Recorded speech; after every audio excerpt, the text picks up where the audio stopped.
Hi, I'm Bonnie Barker with BonnieBabeCrochet.com, and this is video number 4. It's an optional video for how to complete the Summer Cabled Poncho, and in this video we're going to learn how to make simple tasseled fringe and how to attach it to your poncho, or you can attach it to a scarf, or whatever you're making. Well, come along and I'll show you how to do this. Okay, let's go ahead and get started. To begin with, you're going to need a sturdy surface. I'm actually going to use a book. This book is actually 6 inches from here to here. I only need something 5 inches because I'm going to make 10-inch strands. But I like to use something sturdy. I have a nice little notebook here that's going to work. If you don't have that, you can find a piece of cardboard. Cardboard does tend to bend up a bit more, and it's kind of like something a little sturdier. But it doesn't have to be exactly 5 inches across. It can just be a little bit longer, and you can always trim off the excess. You're going to need a crochet hook. Really, any size can do for this. Just needs to be big enough to pull through all the loops, but small enough to get through the work that you are working on. And I would recommend a very sharp pair of scissors, something that will cut very cleanly, very easily. Otherwise, if you have a dull pair, it's going to end up gnawing on the ends on the yarn, and it's going to leave kind of rough looking edges, and you don't want that. You want nice clean edges. Okay, I also have a tape measure, and that's mostly so that I can measure the item that I'm using to cut. Now this is 6 inches long. Like I said, you can do with 5 inches. That would be fine.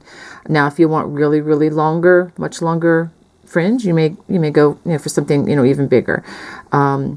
It really is up to you.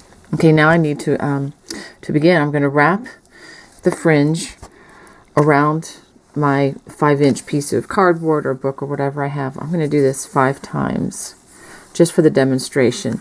Now in real life, if I'm going to be making a bunch of these things, I'm going to use a multiple of 5. I might do this 20 or 30 times before I cut it.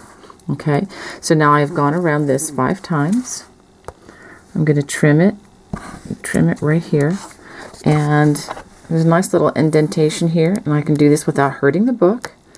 I'm going to cut it right like that. Nice clean cut. Now, the ends are not perfectly even, but that really doesn't matter. Now I'm going to try to even these up as best I can. Kind of line these up like so with my finger. Okay, I'm going to grab a hold of it like so. Going to bring my project in. Now you can tell I've already put fringe on this. This is actually an older project. I'm going to get my crochet hook. I'm going to insert it where I want to place this, which is right here. Okay, this is with the front side facing. And I'm going to pull through all 5 loops through the hole like so. Okay, I'm going to put those over the hook and then pull them all the way through. Okay, it should look something like this, and then you can give it a tug. Now I'm all set.